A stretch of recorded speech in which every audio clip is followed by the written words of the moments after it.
Welcome to the Cookbook, where we invite guests on to share the ingredients of what has helped make them the successes that they are. All of it, the good, the not so good. You're not going to find anything half-baked here. And our kitchen gets messy sometimes. That's when the fun starts. So come on and join us.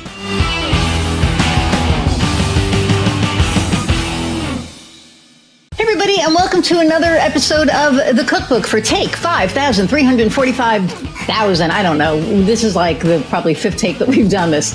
I am your host, Iris Goldfeder, and I am so excited about our guest today. So it just so happens that it's Pride Month, and we didn't plan it this way, but this is how it is. And when you meet Jessica lwhor, she is fabulous. She's in drag today. I'm like out of my mind looking at her. She's just like phenomenal. I actually had to go change my shirt because I had a gray t-shirt on and I was like, I can't be next to you like this. So I'm going to read her bio and bring her on.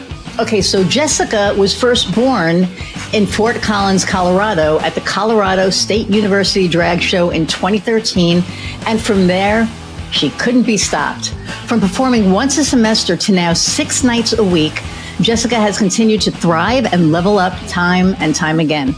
She has been recognized as being an example of hustling to make your dreams, goals, and aspirations come true. From being best new queen on the scene to Colorado's Drag Entertainer of the Year, Jessica has built a strong drag empire and prides herself on elevating the Colorado drag scene over the years. So without further ado, let's meet Jessica. Hi. Hi. Hello. Hello. So I was explaining, like, I had to go and change my shirt because, like, I had a gray shirt on, and we then put a little pop of color into the scene today. I love it. Color. I looked like your typical, gray lesbian, just in like gray or a solid color, and then here's Jessica, all fabulous. So I love that it's Pride Month. It's just so fitting, and we didn't plan it this way, right? No. It just kind of happened. And usually I have like the episodes evergreen, but this will be evergreen. But I can't stop looking at you. You just look so fabulous. And so for people who are actually listening to this episode, when you get a chance, you need to YouTube this because you are missing out on some fabulous, just fabulousness. So I talked a little bit about where Jessica was born, and that might be confusing for some, because when I was reading her bio in the beginning, I was a little confused. I was like, wait a minute. Oh, okay. So Jessica, the drag queen, was born in Fort Collins, Colorado. And so I'm just going to let you talk about your journey into entrepreneurship, and I'll ask you questions along the way. But how did you become Jessica, and how did all of this fabulousness happen? Absolutely. So 11 years is how old Jessica is turning this July. So next month, wow. 11 years in the business. And of that time, I've been a full-time artist in some capacity for 8.5 of those years. I was born, like I said, in Fort Collins. I was going to school to get my degree in business management, entrepreneurship, and marketing. And so I did get that degree. Woo! Oh. And instead of using it to get out of student loan debt, I'm a full-time drag queen / woman. So that's always great. I was born at the CSU drag show, so I wasn't really out in any capacity to my family, to my friends, to my workers. I was going through my own identity journey and internal dilemma. As I discovered who I was, it was easier to become and fall into Jessica and come out. But for the first 3-ish years of my drag experience, I wasn't out, and I was trying to do drag at the same time, which made things very difficult. Wow. And when I came out, everything kind of blossomed. I turned Jessica into a business. I ended up being significantly more approachable and relatable to audiences. And I built my empire, as I would say, from that moment. I credit a lot of the CSU journey, though, like me starting out at Colorado State. The university drag shows are so loving and so accepting that it doesn't matter what you do, even if it's your first time performing, people cheer you on. And a lot of that kind of kickstarted what I'm doing now. I had a queen watch me at that show and say, hey, I want to put you in my show next month. Will you do it? And I was scared, but I said yes. And it turned from a once a month thing to a once a semester to a once a month to a once a week thing. And now it's my full-time job. I'm in drag pretty much every day. Like for the month of June example, every single day except for June 3rd, I'm doing something. Wow. That's incredible. And I love that you went to school for your MBA in marketing, and there you are, right? You're like doing this amazing business. And, I think what a lot of people don't realize is that entrepreneurship comes in so many different forms, right? Like I'm old. We'll start there. And so for me, it was like, seeing drag at, I can't remember the name of the club now, but there was a club on Long Island. And there was this fabulous drag queen, Jessie Bolt. Okay. And that was my introduction to drag, and she was amazing. And then one day I went to get my hair cut, and I'm sitting in the chair, and I'm like, damn, this guy looks really familiar. And he's cutting my hair, and he's looking at me, and like he's watching me realize, and I went, oh, and he went, like he just covered he went, nobody here knows. And this was like 1982 or something like that. That's how freaking old I am. But anyway, so it was amazing, right? I was like, oh my God, like, right? So then we went that next Friday, and I saw her getting ready. And I was like, oh my God. And it was so funny because my friend Terry and I used to go, and Terry has since passed. But he was like, I thought you were going to out me at my job. And I was like, I couldn't believe it was you cutting my hair. Are you kidding me? It was just like this whole really cool thing. Moment and that transformation can really shock a person. I mean, and when I will share, because I had pictures of her somewhere. I'll share some pictures of her with you at some point, but it was just like, oh my God. And then, as I became an entrepreneur, I started looking at like people's different businesses. And I never in a million years was thinking of drag as a business until you and I started talking. And it was like a holy shit moment, like, oh my God, that's duh.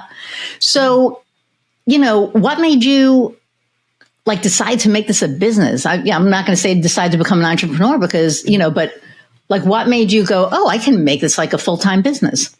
It is really hard in my particular industry. We have outlets like RuPaul's Drag Race and Dragula and Camp Wanakiki. These are all reality shows that drag artists can go on, and they acclaim fame almost within a year instantly. And that is the start of their career.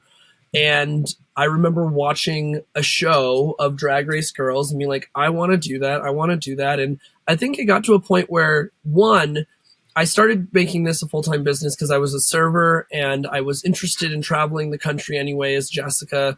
And they brought us in to set up the restaurant, and they fired everybody that day. And I said, you know what, they closed the restaurant. They just shut down.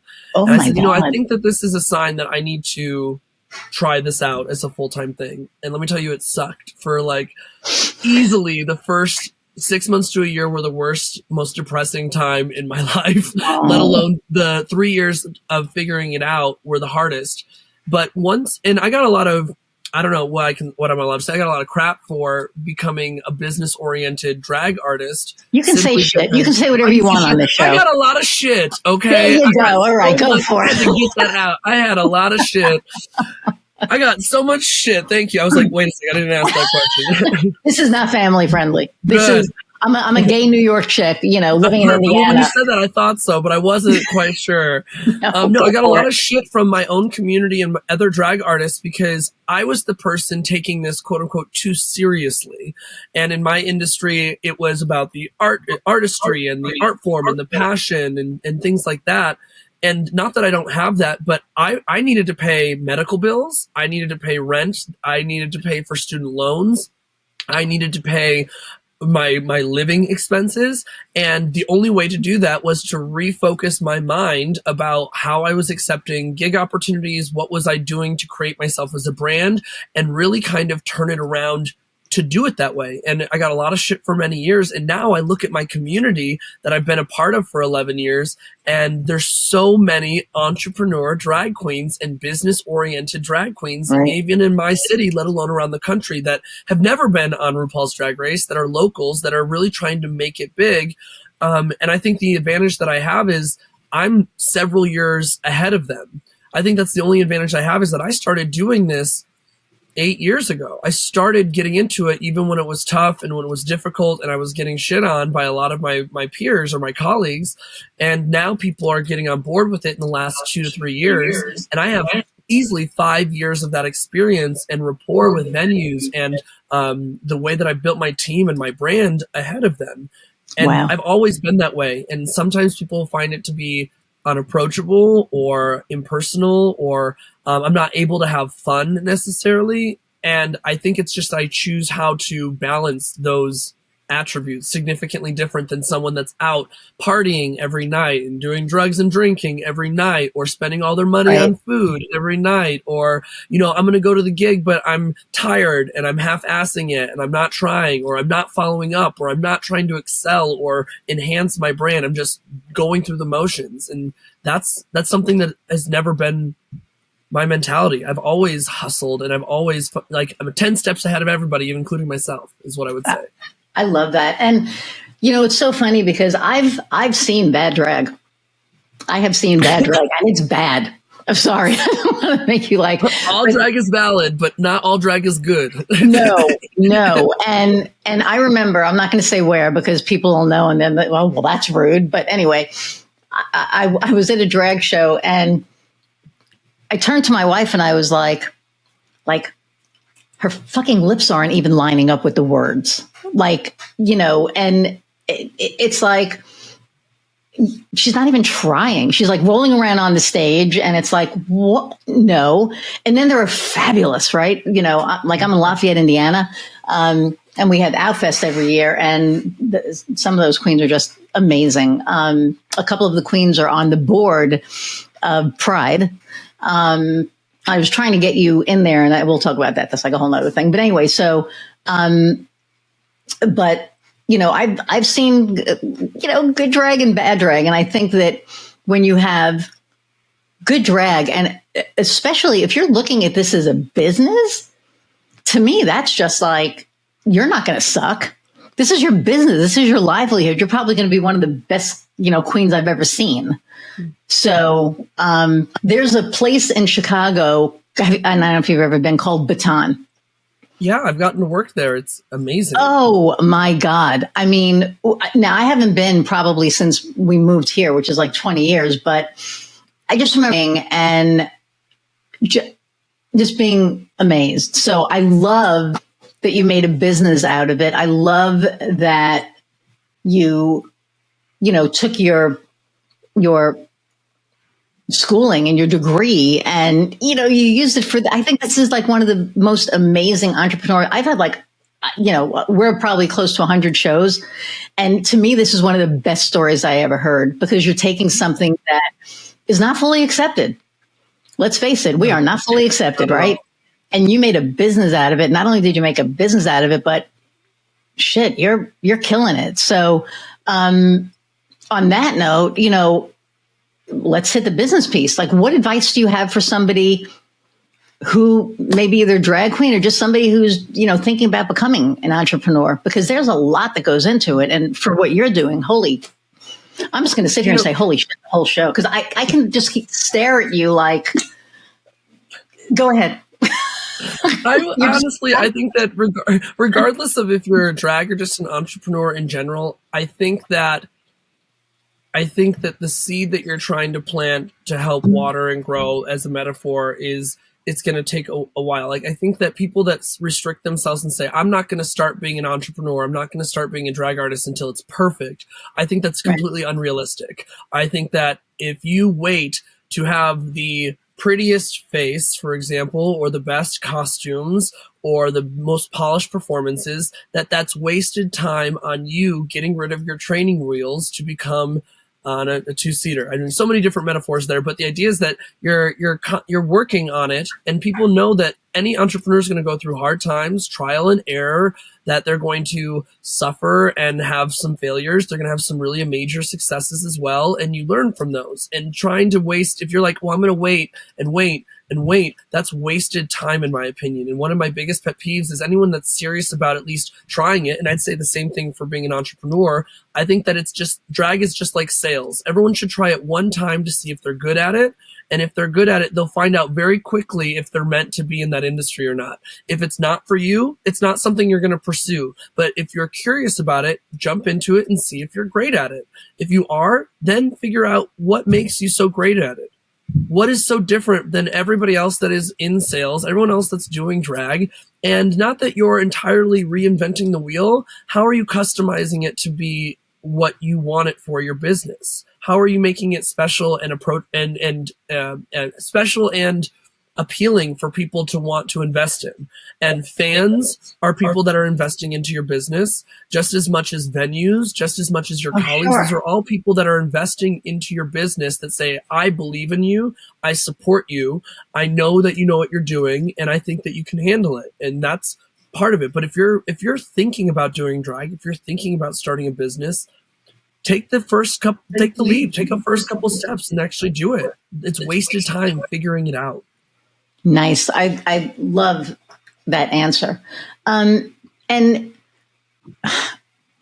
regardless of what you're doing, and I can't talk about drag clearly, I would probably be the worst drag queen out there. Although I can lip sync, I sing professionally, right? So I can lip sync. You can sing live as a drag queen. But you could, but I would have to wear a dress, and I just don't do dresses. But anyway, what I love is I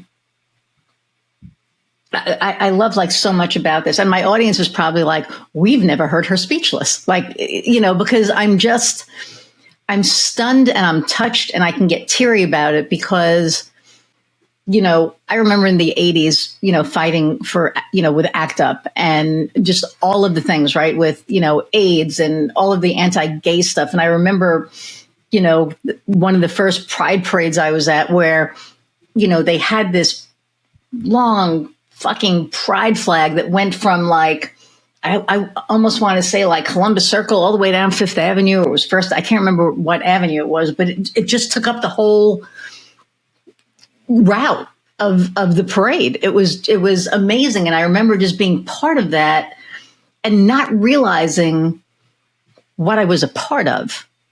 I knew that people hated us. I knew, we would pass St. Patrick's Cathedral and they, were just so mean about it. And now they're very welcoming. Right now they're like, let's go. But I remember there was an S&M bar in the Village called Boots and Saddles. And I remember Boots and Saddles. Right. So when the float went in front of St. Patrick's Cathedral, I remember sitting there going, oh man, this is not gonna, how is this gonna go? Right. And back then I was right. They were just saying what they were saying.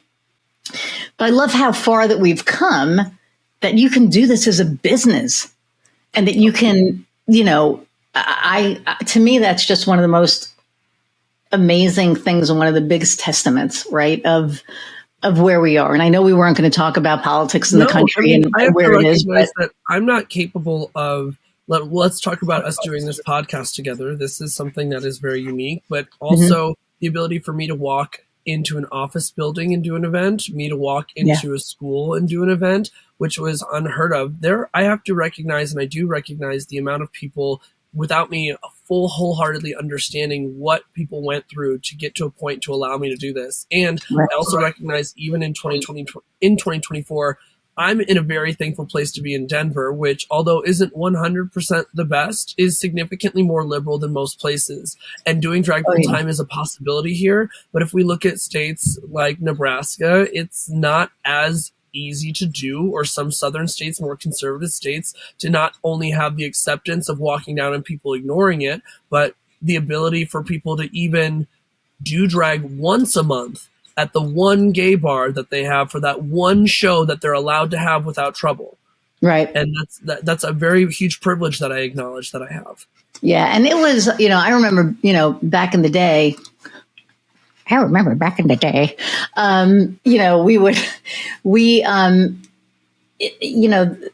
we would, there are no real lesbian bars around anymore, but, we would go to the gay bar for women. And I remember being in the back patio. It was like surrounded by a fence, and it was on a gravel driveway. It was called Club M&M. It's not there anymore. And I remember sitting in the back. Huh? What a fun name. I know, right? It was owned by Marie and Mary, who were no longer Marie and Mary. That they were until they weren't.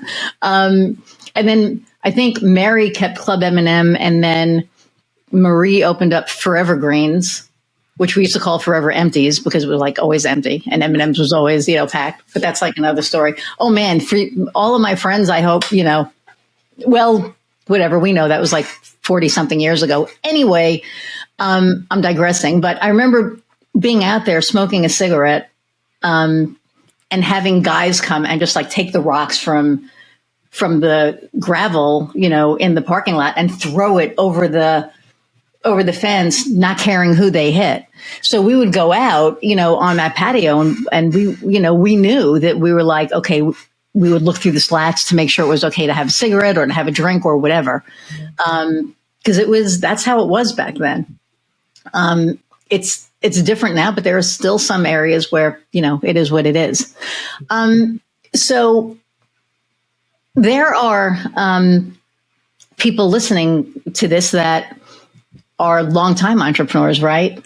And since you've been doing this for a while, what are some obstacles that you've overcome? And I'm sure there are some different ones than, what would normally or usually happen. But, what are some obstacles, or is there something that you're going, through now that, you're trying to get to the other side of, that somebody might be going through now?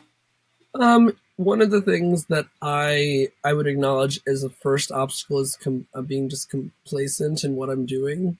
I went through a period prior to COVID, and it was just monotonous autopilot. I need to do this for money. I don't really enjoy doing it. Some of the best advice I got as a drag queen, as a baby queen, from an elder queen was, if you're not happy doing it, don't do it, because it will come through and everybody will know. And I'd say that for being an entrepreneur, if you're not happy with your business, you really need to take hold of it sooner rather than later and figure out why. And I wasn't taking a hold of why I was unhappy with what I was doing. I was just pushing through and getting up, doing it, the same thing, really not putting effort into my makeup, not putting effort into my outfits, not putting effort into my hosting, not putting any effort into finding shows, which then created financial stress for myself. And COVID, as much as it was very destructive and very awful what happened across the world, it was a forced reset for myself as an entrepreneur. And in that moment during COVID, I was determined to quit. I wanted to shut my business down. I was determined to go and get a quote unquote normal job, 9 to 5 in an office. I worked at Target for 4 months during that time because I needed to balance there being no work in my industry and getting creative in my industry, because I would do virtual shows and stuff like this and bingos and things like that. But I tried so hard to find the job to help me quit drag officially. And I couldn't. Every time I put my years and years and years of entrepreneurship and quantified it, even in different language on a resume, nobody would take me seriously. No matter how much event planning, budgeting experience, marketing experience, no matter what I considered myself, no matter how much proof I put into their hands that I was capable of this position, I was not even looked at once I had to bring drag into examples or pictures or references. And that really, really, really fucking stung, if I can say. It really kicked me to the ground and made me say, well, I have two options here. One, I continue to work at Target and start over and just build it up. But I hated it. I hated the lack of creativity. I love owning my own schedule and my own freedom to work as much or as little as I want, and not being tied to somebody that is controlling of that and treats people like garbage. The amount of people that in service industries or even in Target that treat people like garbage for no reason. And I'm not one to just take it. I clap back, and I know that's not what you do, but I couldn't do it for much longer. I made the decision to quit on the spot Target after a nasty comment from my advisor. On the spot, in the middle of the day, I said, I've had it. I decided to completely rework what my brand as Jessica lwhor was going to be. I sat down, did the work, reached out to some companies to be represented by them, so I had different outlets. And I completely 360'd my entire career as Jessica. I turned Miss Jessica into a brand heavier, so I had opportunities for all ages experiences in corporate events. I completely rebranded Miss Jessica lwhor, not only as a powerhouse MC and performer, but somebody that would be willing to work literally any event. And if you threw an event at me, I figured out the structure and the system and the consistency of what it would. And it boomed. My business took off because of that forced restructure. And 2021 was probably my first ever successful year in drag that I had up to that point. And it has progressed since with the same mindset. And every 6 months, I do a reevaluation of my business, what I like, what I'm not like, what I don't like, what isn't working with my fans or my crowds, what I'm not enjoying doing. That's one thing with my entire business team. I refuse to create content or do work that I do not enjoy doing anymore. I'm not going to be forced by somebody that wants me to do something because they want me to, and it makes me enjoy my job more. I wake up and enjoy it. And since that moment in 2020, I've never once wanted to quit again. I've never once disliked my job or going to work or to drag. I've enjoyed it more. I love what I do. I'm back to that point, and that's where it comes. So I'd say one of the biggest obstacles was really kicking myself in the ass and figuring out what I wanted to do with my own business, and not just sit there and woe is me and, oh, this isn't working. And how many entrepreneurs, let alone people in their careers or hobbies, get stuck in a hole that they've dug for months or years and they can't crawl out of because they simply were unhappy. Yeah. And then you look and you're like, well, I spent the last 30 years being unhappy in this job, but at least I paid my bills. When you might suffer for a little bit, but how can you pay your bills and love what you're doing? Right. And that's too short. I love that. And, that's what, for me, entrepreneurship is, right? I love what I do. I love the marketing piece. I love the people piece, right? Because when I work with a client, I listen. And I listen to what their needs are, or what they think their needs are. But like, my favorite thing is when they're like, I need this. And I'm like, okay, let's find out if that's what you need, right? If that's really what you need. And 98% of the time, it's not what they need. And that's like one of my superpowers, is uncovering what, they need, but in a kind way, right? Like in a way that rather than it being, oh my God, and I've seen people do this, like, what were you thinking? Like, why would you do something like that? Then you make somebody feel like shit, right? And for me, it's like, let's look at what you've done. Let's look at what's worked, and then we'll go from there. And then I look and I see what they've done that's worked, and it's like, great, that's working. Keep doing that. You're doing a great job there, right? Now they don't feel like shit about themselves. Now, they're like, oh, yeah, I'm doing something right. This is awesome. Then it's like, okay, let's look over here. Here's where you have, this is where we can help you, right? The constructive piece is so valuable to people because it is so easy to tell someone what they're doing wrong. It's the hardest to tell them what they're doing wrong and how you can improve that the wrong that they're doing. Right. And people don't want the secondary part. They don't want the responsibility of helping the client, the person they're working with, do the constructive part. They just want to be like, that's not right. That's not right. That's not right. Right. No, you don't know what you're doing. You have no clue what you're doing. So let me do that for you. If somebody came to me like that, I'd be like, fuck you. I'll find somebody, right? It's like, that's not what we're in business for. So, so I get the loving what you do. And, I just got an amazing review on LinkedIn. I'm going to brag about this because one of my clients, Michelle Stowe, is an executive coach. And what she wrote is, it almost brought me to tears, but that's what I do, right? It's like I come in, I listen, I see how can we make what you're doing better? And I just get elated, right? And especially when not even getting a review, but just having a conversation, being like, oh my God, I got this message today, or oh my God, this happened today. I giggle. Like my wife laughs. She's like, you're giggling. I'm like, this is like so freaking awesome because I love it, right? And what did they say? Like, if you love what you do, you'll never work a day in your life. Exactly. So I love that you love what you do, and I could see why. I mean, my God, it's so much fun. So one of the things that I wanted to talk about was, there's Jessica lwhor, and now are these different personas? Like, do you have like different voices and different? Would you do them? Like, can you show us?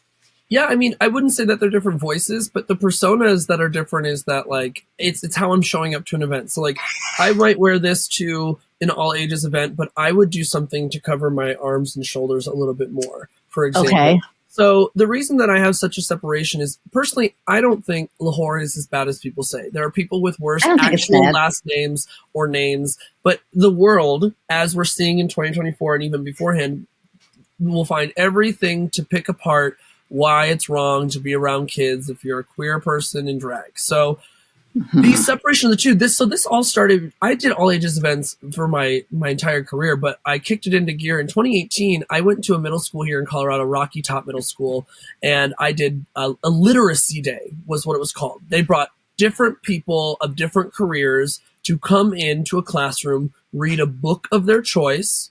The book I read was about bullying and how you should not bully. That was the message of the story. Wow. And then I came in drag, and then I answered questions that the kids have. I didn't prompt the kids to ask me anything, but kids have a lot of questions, and they're not afraid to ask them. This story was blown up, or this experience was blown up by two parents who had kids at different schools, not at this one, and it made, no joke, if you Google it, international news.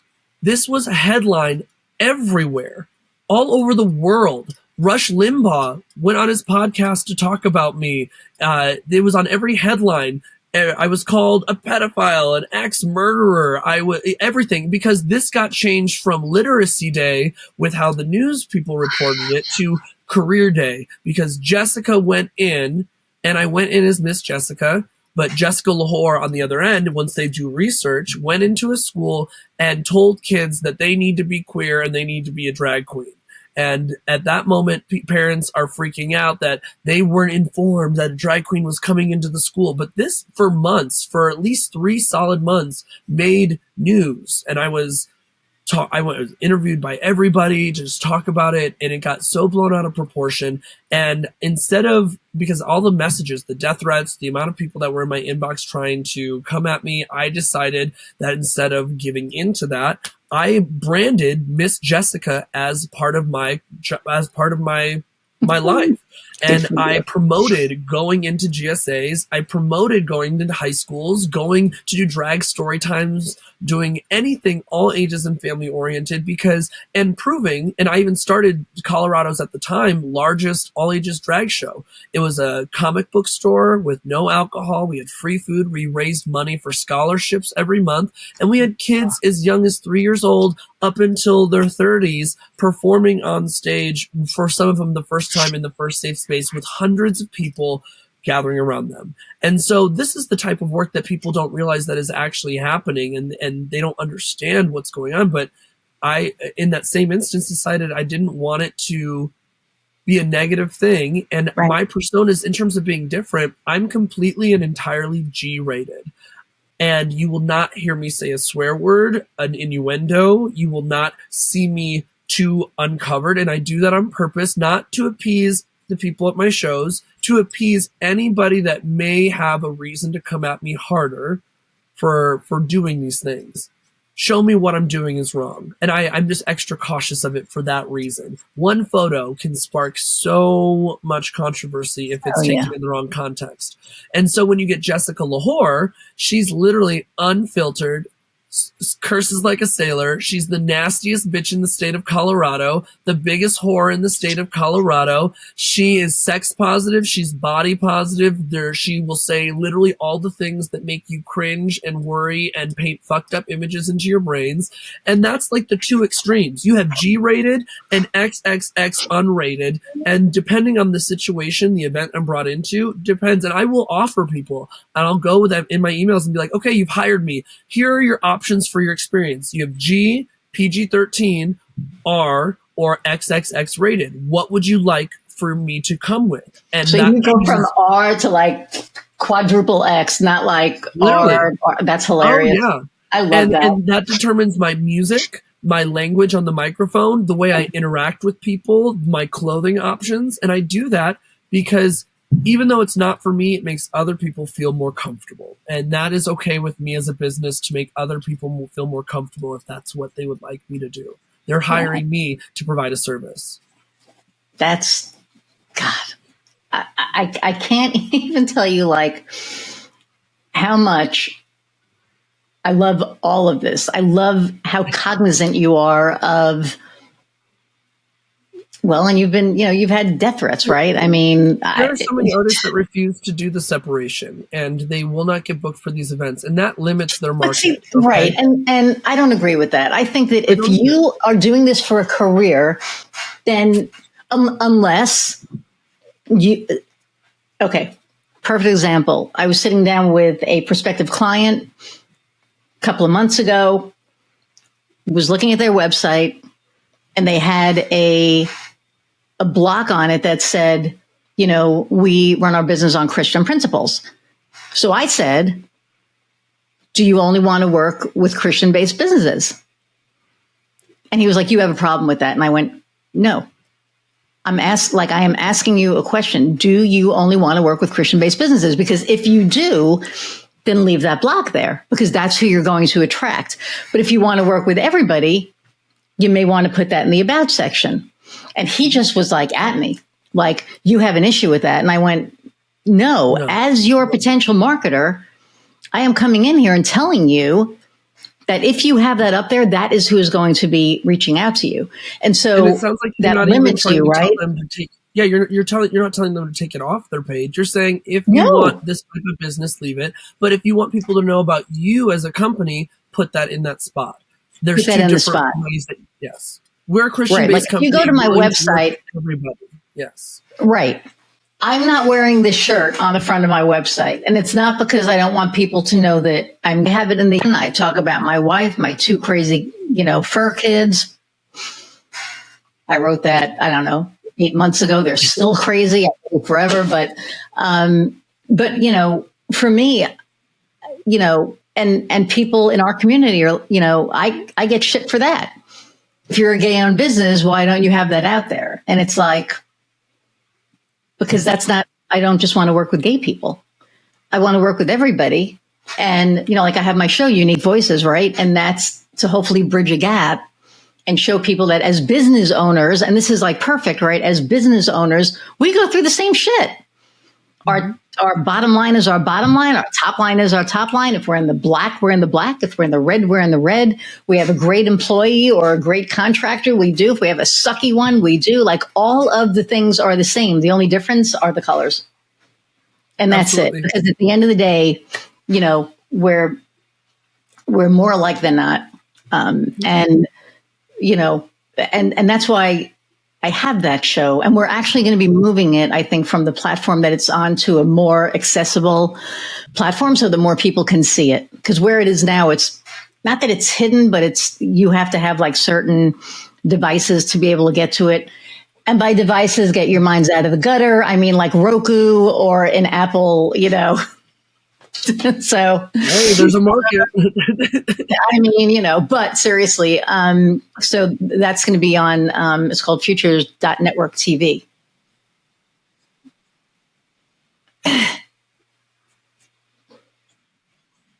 Where was I delayed? Where should I pick back up?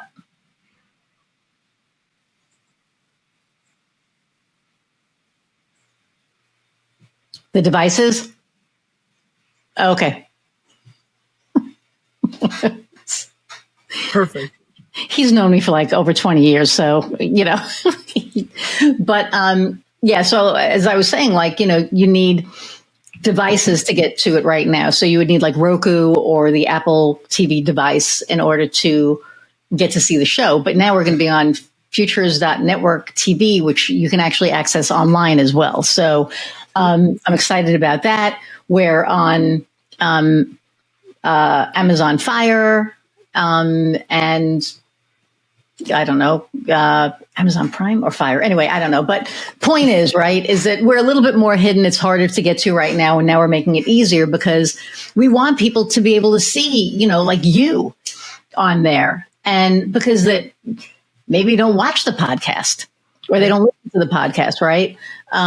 But they do watch the show or they want to watch the show. So I'm trying to throw my ass everywhere and anywhere that I can so that people can, hear about entrepreneurship and also understand that, quizzes are just like other business. And I can see me. Absolutely. Glitching. I love that. Congratulations. Thank you. Well, we're going to get you on the show. We tried that last week. That didn't quite work, but we are going to make it happen. But I'm just so inspired and by your journey and how you got to where you are. I mean, this is a big deal nowadays. So when somebody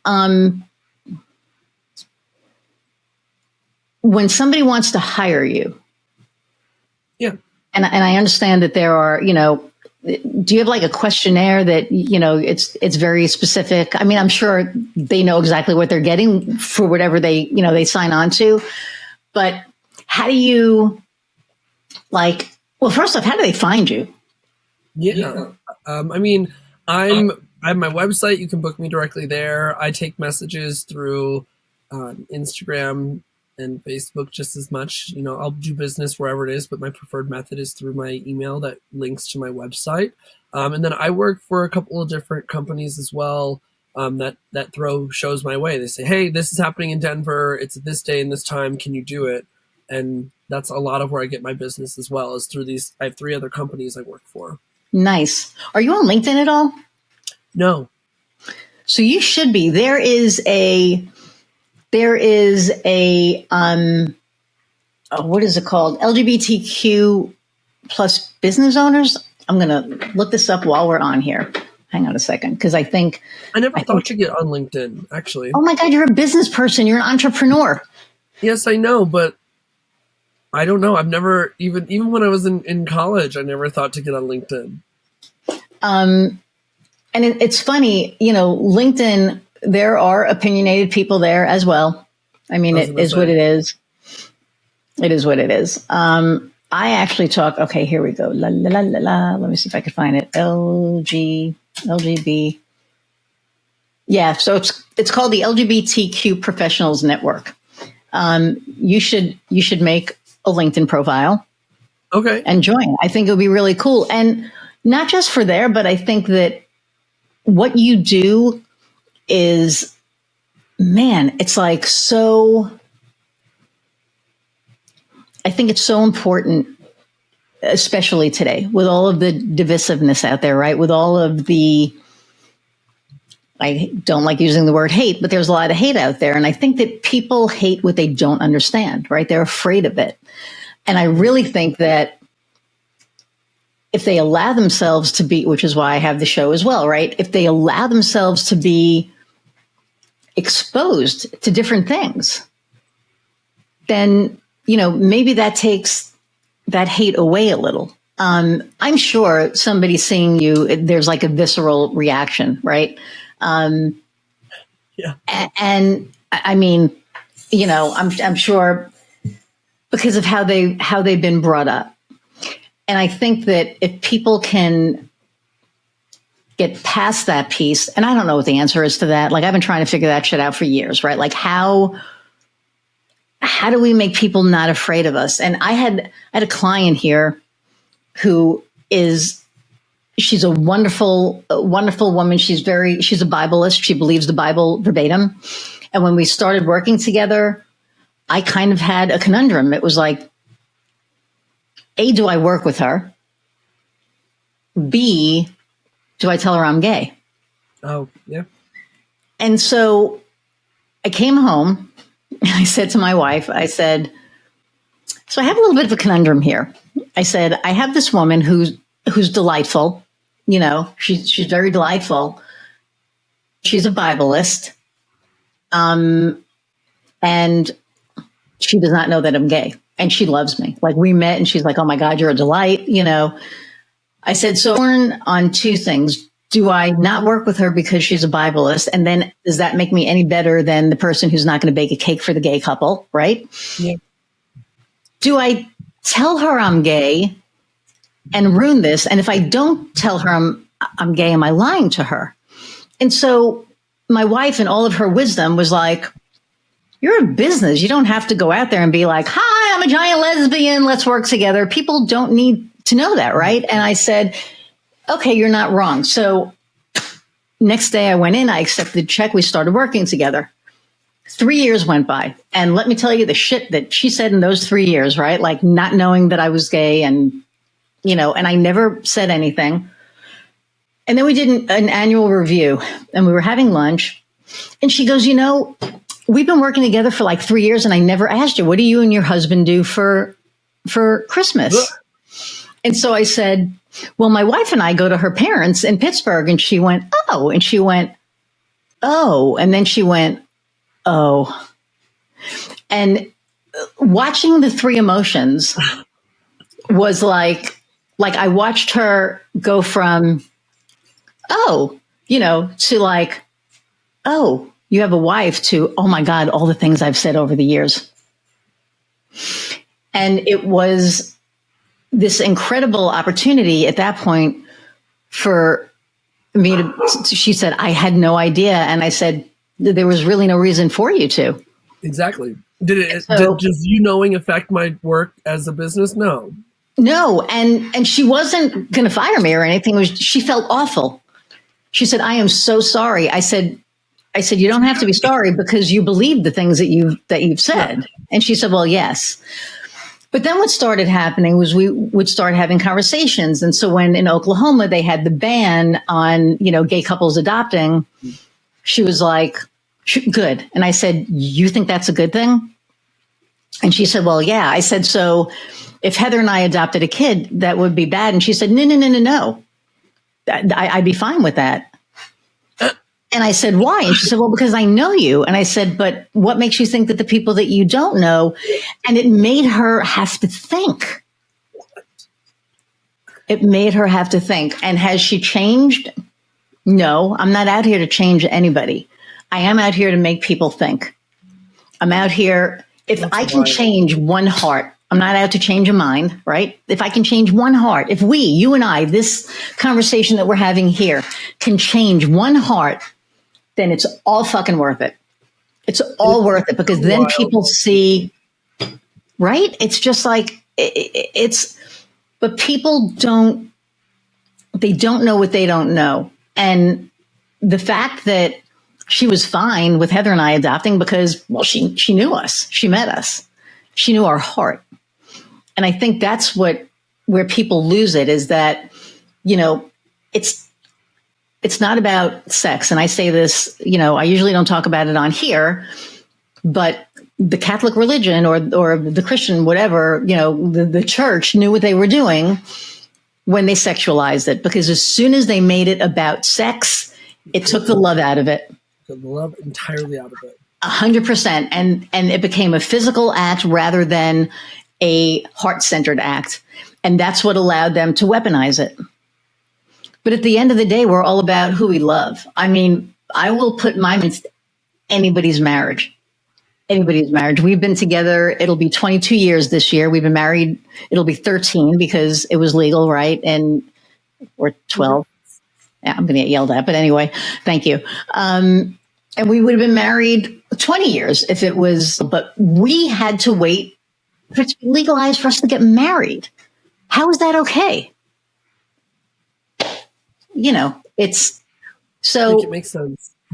Exactly. Make it make sense. But I'm thrilled that there are people like you out there who can show up authentic, because I'm all about authentic, right? You show up authentic and you trashy authentic and you show up kid friendly authentic. And I love all of that because there's so many different sides of that, right? So you, I have like 5,000 million questions I want to ask you. So how do you, I know how you find work. Well, how do you get work nationally? Because you said that, you get hired nationally, right? That you travel. So how does that happen? Recently, with a lot of the wonderful excelling in my career, I have people reaching out to me now to book me, which is really cool. Nice. So like I get to go to do Sun Valley, Idaho Pride in a couple weeks, or next week. Wow, next week. And I get to do Phoenix Pride in October, and I get to do Los Angeles events next month. And I have some more requests that I'm working through. And so that's really cool. But when I want to travel, I'm not scared to get rejected from any gig. My biggest thing is being respectfully persistent about opportunities. And the secondary thing is always putting yourself out there. A no just puts you back at the same spot. So when I want to travel or tour, I'll reach out to other people I've met in the industry, random venues and bars, send them an introductory message, my resume, my social media, my website, and say, hey, I'm looking to come at these dates, this time. I would love to work at your venue.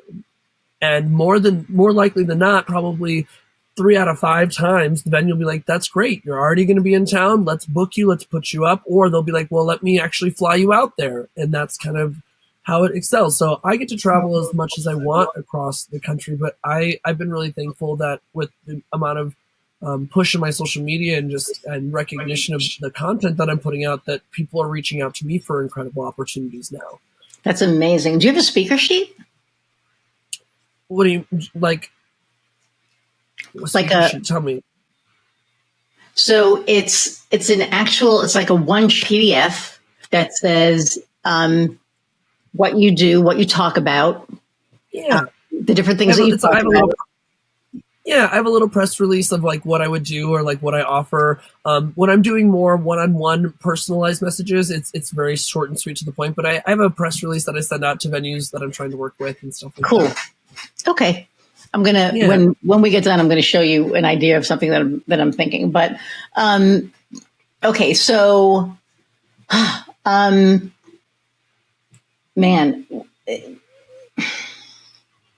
have you ever, after somebody's hired you, has it ever been like almost like a blowback, like they didn't realize what they were getting into? Oh yeah. The amount of events that I will get booked for, that weddings are a great example.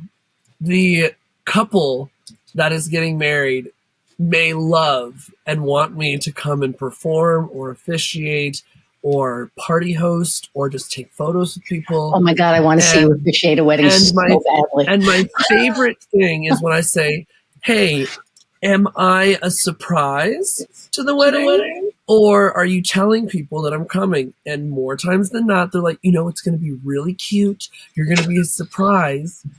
And I know how it's going to turn out, especially if it's a straight couple. The amount of people that like to overstep with their comments and opinions. And ultimately, I don't care because they've hired me. The couple has hired me. It's about them. And most of the time, they bite their tongue because it's about the couple. But when alcohol starts flowing, people get very vocal and they have a lot to say when it's a surprise that a drag queen is in the presence of their family in a church or something like that. It's wild to me. It's crazy. Wow. But I would say, I've had events blow back where, I made it really clear that I want it, like I give them options, the G to X rated, and they're like, yeah, make it as dirty as you can, make it as raunchy and nasty as you can. I'm like, okay, I just want to make sure that you're sure it's in writing, everything like that. And so I do. And they don't like it. And that's part of reading the crowd. I changed my format up immediately, but we definitely go in the way that they requested at first, and it doesn't work out very well.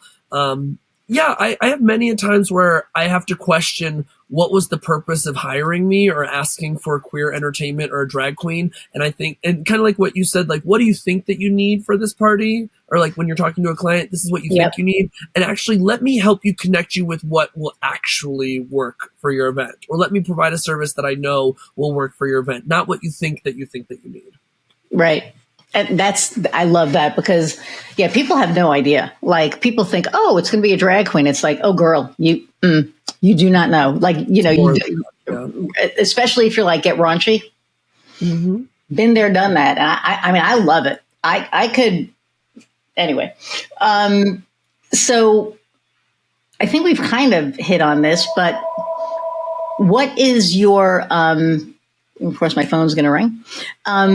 What is your Kof? We're going to pause this for a sec.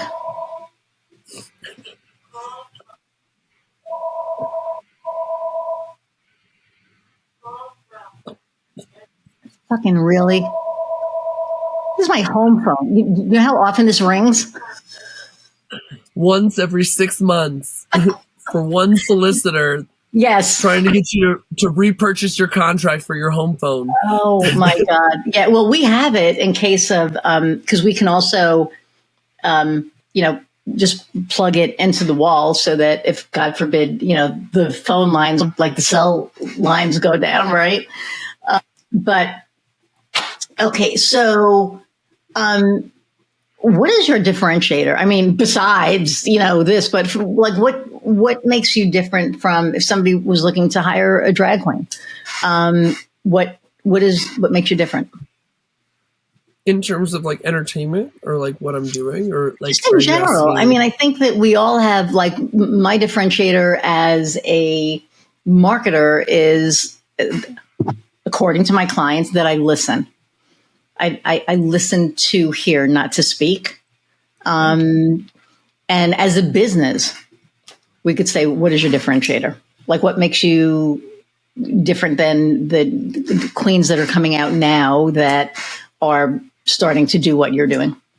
So I think there's two parts to answer your question. The first is that I think that I want to answer why people might hire drag in general. And drag in general is hired, I think, if you're doing it correctly.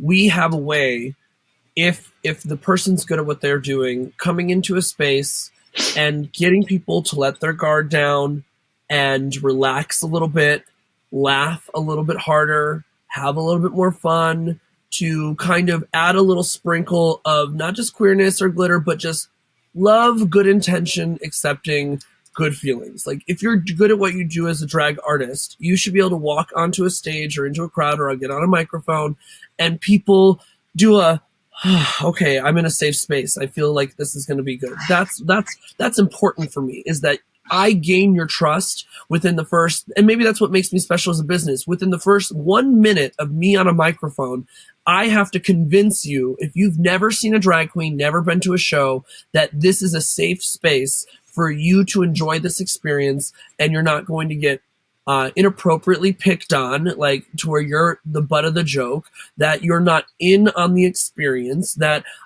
you're comfortable in the space, that we're all laughing together. And maybe that's part of what makes me special, is that I talk very realistic to people. I have my jokes, I have my quick wicks, I have my nasty conversations, yada, yada, yada, but I talk very realistically to my audiences, and making sure that my attitude is in the right headspace about how I'm treating each of the people in my crowds is what makes me very different. I'm very aware and in tune to people's reactions and emotions. But on top of that, I come as a full package. I will very regularly host a show, come in looks that are over the top or thought out storylined concepts, not just things that you could find at the mall, which not that that's bad. I will wear stuff that I find at the mall, but what's the story behind it? I come with ideas. I come with show structure for all of my events. I respect your time as much as you're needing to respect the space that we're in together. If it's a 2-hour show, you're there for 2 hours. I start the show on time. I end the show on time. There's consistent entertainment, and there's no laziness behind it.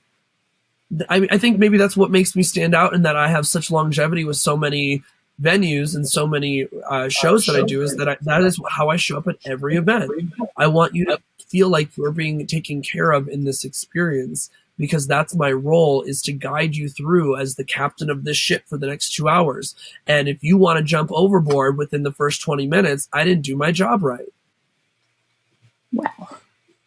I'm going to be in Denver in October, and we have to meet, and I'm going to hug you, because I just want to give you such a big hug right now. I would love that. Oh, 100%. But I get so emotional because I remember how it was. And, for you to be able to do what you're doing now openly it's amazing. And the fact that I get to see this in my lifetime after all the bullshit and fighting that we had to do right back then. But we're at an hour already. Holy crap. I could just talk to, I know it goes, people are we'll do our podcast. I'm it always goes really fast. So first off, how can people find you? Where can they find you? The best places to find me are my website, www.jessicalwhor, LWHOR, no E, because I'm an illiterate whore.com. And on my Instagram, not only can you learn all about my different personas, from my modeling career as Zach to my Miss Jessica persona, my all ages persona, Jessica LaHore, my company, my merchandise, where you're finding me. But then if you want to find my art, my resume of public speaking, photography, performances, looks, the content that I create, you're going to want to go to Instagram, Jessica LaHore, YouTube as well. And if you want me to be unfiltered, talk some shit, and maybe see a nude, go to Twitter. Okay, awesome. So thank you so much for getting dressed up and coming on here as Jessica. I can't believe we're here already, but the last question that I ask all of my guests is, what lights your fire? I feel like I'm going to get emotional because I have an answer for that. Ed. Honestly, my fire is lit by many different things, depending on what's happening in life. And right now, I'm realizing more and more often that the people around me are kind of passing away, and they're not speaking up about what's going on in their lives. Even in this last couple of weeks, several drag community members over the last couple of years, I've been in a position where nobody could hear me because I was in that same mental mindset, and I'm thankful to be past it. And what drives me is that I genuinely feel like when I get on my social medias and stories, when I create content, when I have conversations like this, when I do events, that I assume that there's at least one person in the room that's going through the same shit that one of my friends or that I was going through as well, and that I'm capable of changing their mind to feel happier in that moment or escape for it for even just a second, and realize maybe there's something great to live for or to be happy to live for, because we could be taken away within an instance. And the idea of you'd only die once. No, you only live once. You only die once. You live every single day. And I want everyone to live it as long as they possibly can. And that's really what's fueling my fire, is that I get to talk to hundreds of people a week with the hope of change, that I affect one person that may be going through that. Wow. That is... I didn't mean to get deep, but that's really what I've been thinking about this a lot without you asking this question. And that's genuinely where I feel like my purpose in life is right now. And that may change, but right now, that's where I feel like my value lies the heaviest. Well, that's amazing and selfless. And I think, and I'm going to read you something after I say goodbye. Don't go anywhere. Whew. Everybody who's on video right now, I mean, holy shit.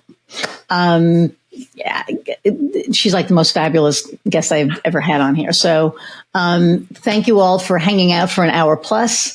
Those of you listening, I'm telling you, go to YouTube. You're going to thank me. But thank you so much for listening and liking and sharing and subscribing, and go leave a review.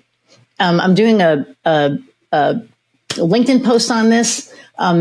You all are amazing with the downloads and the liking and the sharing and subscribing, but leave a review because that really helps the rankings. And now I'm on a mission to get the rankings up. So thank you all for always hanging out. And I know that some of you each wait for like a specific piece of the podcast, and that just really means so. Thank you all for hanging out. And until the next time I see you, go out and find what lights your fire. See ya.